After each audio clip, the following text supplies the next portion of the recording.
let's get to the torchbearers, the top performers from Tennessee football's win over the UTEP Miners. And quite honestly, a lot of this was a collective effort. A lot of people step up, and I'm giving these out somewhat as people who represented position groups that played so well. But because again, there's just a lot of people and it's hard to ignore them all. But the first one is Jamal McCoy. He is the best lockdown corner Tennessee has had in maybe a generation, and he's going to go up there among the best of all time. I mean, he's the best I've seen since Dwayne Goodrich. You can make a case for Alontae Taylor a few years ago. Bryce Thompson, his freshman year before he had all of these other issues. But Jamal McCoy had another interception in this game. He played shutdown football on the outside.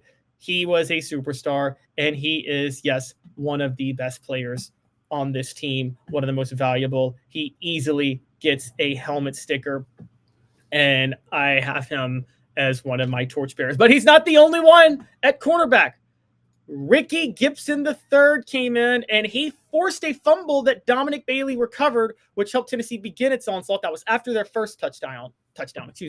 Ricky Gibson III had a forced fumble in this game. He's the number 2 cornerback. He also had a pass breakup, and he had a tackle for a loss. So we did it all. 4 tackles overall, 4 solo. Again, tackles is not the best stat for defensive backs, particularly cornerbacks, but a tackle for a loss is, a pass breakup is, and a forced fumble is. He hit the trifecta. He did it all. Again, guys, I'm insisting this. I'm not so sure where Ricky Gibson III goes among great Tennessee cornerbacks. Jamal McCoy has a place among the greatest, but that doesn't mean he's number 1. But I think these two together is the best cornerback duo in the history of Tennessee football.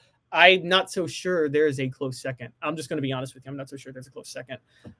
These two are just incredible together. They do a lot of great work, and they're going to be together next year. So you guys should be very excited about the cornerbacks. Now, I'm going to give some credit real quick to the rest of the secondary who didn't make this list, because John Slaughter had an interception, deserves credit. Andre Turrentine had a tackle for a loss. Jalen McMurray was in on quite a few plays. Jacoby Thomas was in on quite a few plays. Christian Charles had 4 solo tackles, and Boo Carter, I keep bringing him up, guys. Boo Carter had 6 total tackles, 5 solo tackles, and assisted on a tackle for a loss. But I bring up Boo Carter to say Boo Carter is a torchbearer. Boo Carter came so close to running one back in this game, guys. Again, he had 3 punt returns for 61 yards. He had a 38-yard punt return, and he had an 18-yard punt return. And that's just on special teams. He also assisted on a tackle for a loss. You have to give Boo Carter credit. I told you guys he was emerging into a superstar, and he has emerged into more and more of a superstar. And I'm telling, this guy is going to be an All-American, at least All-SEC by next year, provided he stays healthy. Maybe All-American, definitely All-American by year 3. He should absolutely be a freshman All-American. There is no doubt that he should be a freshman All-American. Boo Carter is a superstar. This guy is incredible. A couple more. Nico Iamaleava is a torchbearer.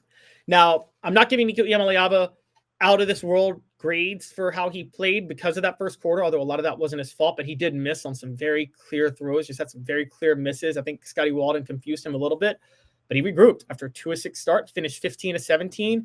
His mental toughness, which I've questioned at the time, was clearly on display. I don't care if it was against UTEP. To regroup like that when things haven't gone your way all year, you deserve a lot of credit. 4 touchdowns, a career high 4 touchdowns. He spread the ball around. Ethan Davis caught a touchdown. Squirrel White caught a touchdown. Brew McCoy caught 2 touchdowns. Nico Iamaleava is absolutely a torchbearer. He's one of the top 5 performers in this game, and he absolutely deserves a helmet sticker. Nico Iamaleava is, I don't want to say he's turning a corner, but he has looked better in these last few games. He maybe didn't look as great against Georgia last week, but the opportunities weren't there as much. There were other issues at play. I'm telling you guys, Nico Iamaleava is doing an incredible job. He is going to get better. He's finally showing the promise that everybody wants him to show. So with that, Nico Iamaleava is also a torchbearer. Moving on, and this is the final torchbearer, and he's the player of the game. And that guy is James Pierce Jr. I mean, guys, you guys were questioning his play at the beginning of the year. I'm not saying you guys, but many people were, okay? And I thought that was absolutely ridiculous. It was absolutely unfair. James Pierce was dictating blocking scheme, so he wasn't getting the opportunities to get the sacks that he wanted to get, and it was holding him back. Okay, I had been saying that the whole time. Didn't hold him back today. Came away with 2 sacks, 2.5 tackles for a loss, a pass breakup, 4 total tackles, 3 solo.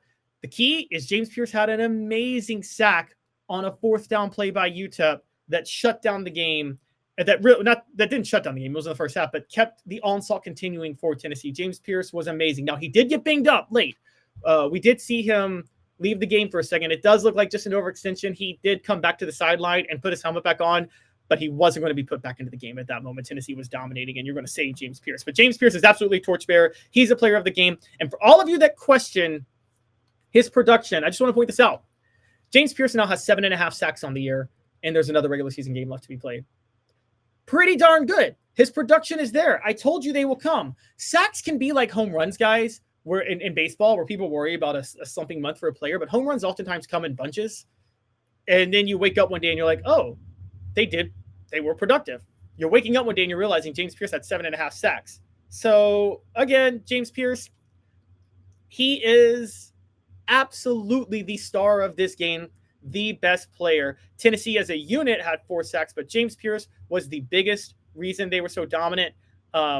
Even though, yes, David Hobbs got in on a play, assisted on a sack. You want to send a shout out to him. You want to send a shout out to Jason Jenkins, who assisted on a sack. Jordan Burns and Carson Gentle assisted on a sack. Okay, so just a bunch of production all the way around from a lot of people. And Joshua Josephs came away with 2 tackles for a loss and a quarterback hurry on the other side. So lots of edge rushers deserve credit and defensive ends for how they played. But James Pierce Jr. was far and away the best player on the field. He's the best draft prospect. I don't care that it was UTEP. Getting 2 sacks like that was still a big deal, and he did it in a short amount of time. James Pierce Jr. is the torchbearer, the best player of this game.